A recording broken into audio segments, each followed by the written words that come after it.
श्री गरुड़ जी महाराज को एक बार अभिमान हुआ। क्यों अभिमान हुआ? आपने राम कथा में सुना होगा, युद्ध के समय में निशाचर ने जब राघव जी को, भैया लक्ष्मण को नागपाश से बांध दिया था, तो अब इस नागपाश को खोलने के लिए नारद जी ने गरुड़ जी को बुलवाया। गरुड़ जी आए, नागपाश तो काट दिया, वो बंधन खोल दिया। एक बंधन से राम जी को मुक्त किया तो दूसरे बंधन में खुद बंध गए। क्यों बंध गए? मन में सोचने लगे कि जिसका नाम स्मरण करने मात्र से लोग भव सागर तर जाते हैं, भव सागर से मुक्त हो जाते हैं, आज उन राम जी को एक निशाचर ने नागपाश में बांध दिया और उनको मैंने मुक्त किया। तो जिनको मैंने मुक्त किया, क्या वो भगवान हो सकते हैं? ये भगवान नहीं है, क्योंकि भगवान होते तो मेरी जरूरत थोड़ी ना पड़ती। खरब निशाचर बांध ही नागपाश सोई राम। कैसे मुमकिन है कि भगवान को कोई राक्षस बांध दे और मैं मुक्त करूं? ये भगवान नहीं है। अब ये जो शंका उठी गरुड़ जी के मन में, पहुंचे नारद जी के पास। नारद जी से पूछा, महाराज कहाँ जा रहे हैं? नारद जी ने कहा, हमारी तो छोड़िए, हम तो जाते रहते हैं, अपनी बताओ आप कहाँ जा रहे हो इतना परेशान होके? गरुड़ जी ने कहा कि महाराज एक बात मेरी समझ में नहीं आई, आप कहते हो ये भगवान के नाम को लेकर लोग भव बंधन से मुक्त हो जाते हैं और उनको मैंने मुक्त किया, तो क्या ये भगवान है? नारद जी ने कहा, पकड़ लिया। गरुड़ जी ने कहा, क्या पकड़ लिया? बोला, बीमारी पकड़ ली। कौन सी बीमारी? नारद जी ने कहा, जो हमको पकड़ी थी। गरुड़ जी ने कहा, आपको क्या पकड़ी थी? बोला, मोह की बीमारी। ये शंका मोह की बीमारी हमें भी पकड़ चुकी है। गरुड़ जी ने कहा, हाँ महाराज, बड़ी बीमारी होती है क्या? नारद जी ने कहा, बहुत खतरनाक, हमसे मत पूछो, हम तो ब्याह करने चल दिए थे, इतनी खतरनाक बीमारी है ये। अच्छा, तो अब महाराज कुछ इलाज, कोई उपचार, कुछ दवा, कुछ बताइए तो। नारद जी ने कहा, जब हम खुद ही इस रोग के रोगी रह चुके हैं तो हम तुम्हारा इलाज कहाँ से करें? तो कौन करेगा? मेरे पास नहीं, थोड़ा जाइए और किसी के पास। किसके पास जाऊं? पहुंचे ब्रह्मा जी के पास। ब्रह्मा जी से जाकर कहा, पितामह रक्षा करो, बहुत खतरनाक रोग ने पकड़ा है। ब्रह्मा जी ने कहा, लक्षण बताइए। जब लक्षण बताए कि भगवान को खोल के आए हैं, वो तो बंधे पड़े थे। ब्रह्मा जी ने कहा, आपको भी पकड़ लिया। गरुड़ जी ने कहा, आपको भी मतलब? ब्रह्मा जी ने कहा, हमें भी पकड़ा था। आप भी नहीं बचे? कहा, नहीं बचे, हम भी नहीं बचे, हम भी इसके पकड़ में आ गए थे। तो पितामह कोई दवा, वही जवाब दिया, हम भी रोगी थे। उसके पास जाओ जिसको इस रोग ने ना पकड़ा हो, वो अच्छी दवा देगा। कहाँ जाओ? भोले बाबा के पास जाइए। अब भगवान शंकर के पास जब जाने लगे तो भगवान शंकर जा रहे थे कुबेर जी के यहाँ और रास्ते में ही गरुड़ जी मिल गए। गरुड़ जी ने कहा, बाबा रक्षा करो, हे भोलेनाथ बचा लो, मुझे बड़ी बीमारी ने पकड़ा है। भगवान शंकर ने कहा, लक्षण बताइए क्या हो गया? जब सारी बातें कही तो भोले बाबा ने कहा, बीमारी तो गरुड़ जी बड़ी गंभीर है, तो महाराज कुछ इलाज करिए। भोले बाबा ने कहा, देखिए यहाँ तो हम नहीं कर पाएंगे, आप मुझे बीच रास्ते में मिले हो, ना अपने घर हो ना हमारे घर हो, बीच में मिले हो। या तो मैं आपके यहाँ आता तो इलाज होता, या आप मेरे घर आते तो इलाज होता। ये बीच मार्ग में इलाज होने वाला नहीं है। तो महाराज क्या मैं इस रोग से सदा पीड़ित ही रहूंगा? भोले बाबा ने बता देता हूँ क्या है दवा।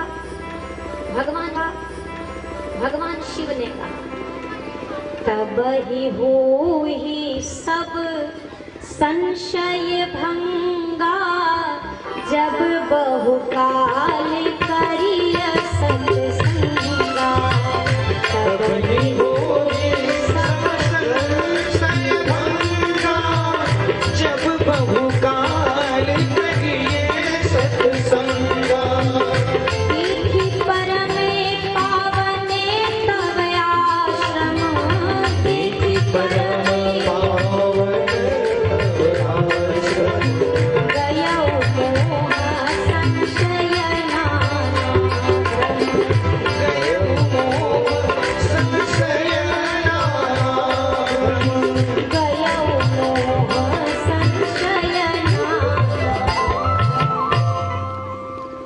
भगवान शिव ने कहा तब ही हो ही सब संशय भंगा।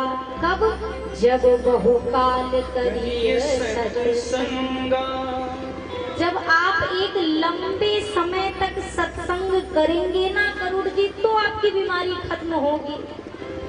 गरुड़ जी ने कहा तो सुनाइए। बाबा ने कहा क्या सुनाए? बोला कथा। बाबा ने कहा बीच रास्ते में कथा न इधर न उधर, यहाँ नहीं मुमकिन है, वहाँ जाइए जहाँ 24 घंटे कथा होती रहती है। वो जगह कौन सी है? तब जाकर के भगवान शिव ने गरुड़ जी को भेजा काकभुसुंडी जी के यहाँ। जब काकभुसुंडी जी के उस नीलगिरी पर्वत पर पहुँचे गरुड़ जी महाराज, सुजन सजीवन मूरी सुहाई।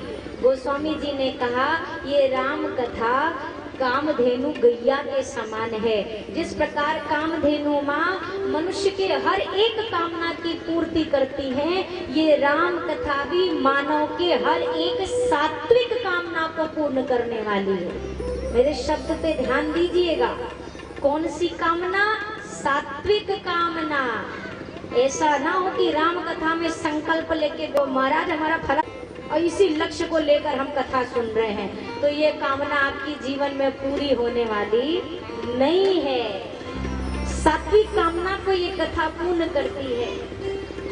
आगे श्री याज्ञवल्क जी महाराज ने जब ये कथा गाई तो इसकी महत्ता में लिखा कि महामोह महिषेश विशाला राम कथा कालिका कराला। महामोह रूपी महिषासुर। महिषासुर देखा है? देखा है कि नहीं देखा है? नहीं देखा है, हमने तो खूब देखा। तो महामोह रूपी महिषासुर का मर्दन करने के लिए ये राम कथा काली मैया के समान है, जो विराजित है हमारे पीछे काली मैया। अब महामोह क्या है? बस ज्यादा में नहीं, इतने में समझ लीजिए इस महामोह की परिभाषा। आपने या तो कभी सुनी होगी या हो सकता है कभी कही भी होगी। क्या? हम नहीं रहेंगे तो देखना, उड़ा लो मौज, कर लो मौज, जितनी मौज है मेरे रहते तक। जिस दिन मैं नहीं रहूंगा एक एक को चीनी और दाल का भाव पता चलेगा। टीका है, इसी का नाम है महामोह। मोह भी नहीं, महामोह। जब हम ये सोच लें कि हमारे बिना घर का पत्ता डोलने वाला, ये हमारी गलतफहमी है। कितने लोग चले गए, आज भी घर का पत्ता डोल रहा है, कुछ बिगड़ा नहीं है। हम भी जिस दिन उस एल्बम में चिपक के या फिर तस्वीर में जाके फ्रेम होके दीवार में लग जाएंगे ना, तब भी ये घर ऐसे ही चलने वाला है, किसी का कुछ रुकने वाला नहीं है। ये है महामोह, और इसको मिटाने के लिए ये राम कथा काली मैया के समान है। जब भोले बाबा ने महत्ता गाई तो उन्होंने माँ भवानी से कहा, देवी राम कथा सुंदर करता रे, ये संशय विहंग उड़ावाने हारी। ये राम कथा हाथों की वो सुंदर ताली है। अब आप कहोगे ताली से क्या मतलब? सोचिए, अगर इस पंडाल में एक साथ 500-600 चिड़िया आके बैठ जाए एक बार में, अब सारी चिड़िया को एक बार में भगाना हो तो आपको क्या करना पड़ेगा? कुछ नहीं, बस बीच में जाके सारी। बाबा ने कहा जिस प्रकार खेत में बैठी चिड़िया ताली से उड़ जाती है, उसी प्रकार ये राम कथा हाथों की वो सुंदर ताली है जो हमारे आपके जीवन से शंका रूपी चिड़िया को उड़ा देती है। संशय रूपी चिड़िया बैठने नहीं पाती है। और अंततः जब हमारे गोस्वामी जी ने यहाँ पर लिखी, अनेक प्रकार से इस कथा की महत्ता को गाया, इतने जगह पे तो वक्ता ने महत्व बताया कि कथा का क्या महत्व है, पर ये गरुड़ जी वाली जब बारी आई ना, यहाँ पे उल्टा हुआ। यहाँ पे वक्ता ने कथा की महिमा नहीं बताई, श्रोता ने ही कथा की महिमा बताई। जैसे ही गरुड़ जी नीलगिरी पर्वत पर पहुँचे, उस स्थान को देखा, देखते ही हाथ जोड़कर खड़े रहे और कहा, देखी परम पावन तव आश्रम, गयो मोह संशय नाना। आपके यहाँ मैं आया सुनहु तात जही कारण आयऊ, सो सब भयऊ दर्श तव पायऊ।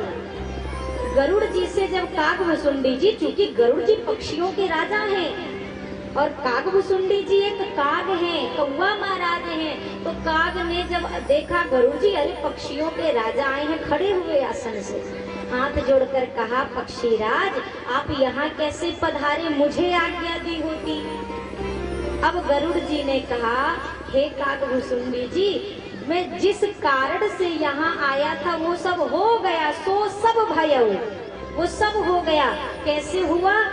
दर्श तव पायऊ। इस जगह पर आने से मेरा मोह, मेरा संशय मिट गया और आपके दर्शन को करके मेरे मन की सारी भ्रांतियां समाप्त हो गई। कागभुसुंडी जी ने कहा तो सरकार अब क्या आज्ञा है?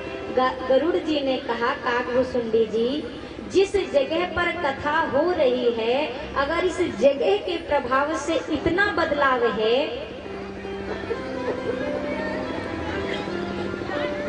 जहाँ पर कथा के प्रभाव से ये जगह इतना महत्वपूर्ण हो गई है, स्थान का ऐसा प्रभाव बन गया है, अगर मैं वो कथा यहाँ पर बैठकर सुन लूंगा तो मेरा तो जीवन ही बदल जाएगा।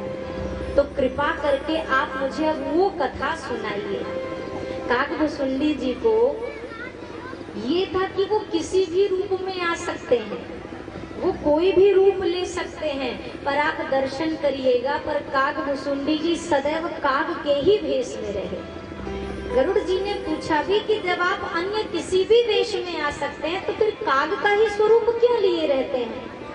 कागभुसुंडी जी ने कहा गरुड़ जी, बात दरअसल ये है ना कि इसी काग रूप में ही मुझे मेरे राघव जी की कृपा मिली थी, और मेरे जिस तन से मुझे मेरे सरकार की कृपा मिली हो, उस तन से सुंदर मेरे लिए दूसरा कोई शरीर हो ही नहीं सकता, इसीलिए मुझे यही स्वरूप प्रिय है। कागभुसुंडी जी पहले मनुष्य रूप में ही थे, पर लोमस ऋषि के शाप से उन्हें काग की देह मिली। किसी ने पूछा कागभुसुंडी जी, ये तो आपकी अधोगति हो गई, कहाँ मनुष्य की देह है, कहाँ एक कौवे की देह है। कागभुसुंडी जी ने कहा अधोगति नहीं हुई, मेरा तो उद्धार हो गया, चकाचक आनंद। क्यों हो गया? कागभुसुंडी जी ने कहा अगर मैं मानव होता ना तो राम जी के जन्म के समय पे मुझे आज्ञा लेकर के भीतर जाना पड़ता, वो भी मिलती कि नहीं मिलती नहीं पता। अब मैं काग रूप में जब था, मुझे किसी से पूछने की आवश्यकता नहीं, बढ़िया लोग राजद्वार तक नहीं पहुंचते थे और मैं तो राघव जी के पालने के सिरहाने पर जाकर बैठता। तो मुझे इस देह से बड़ा लाभ हुआ है, इसीलिए मुझे ये देह ही सबसे सुलभ है।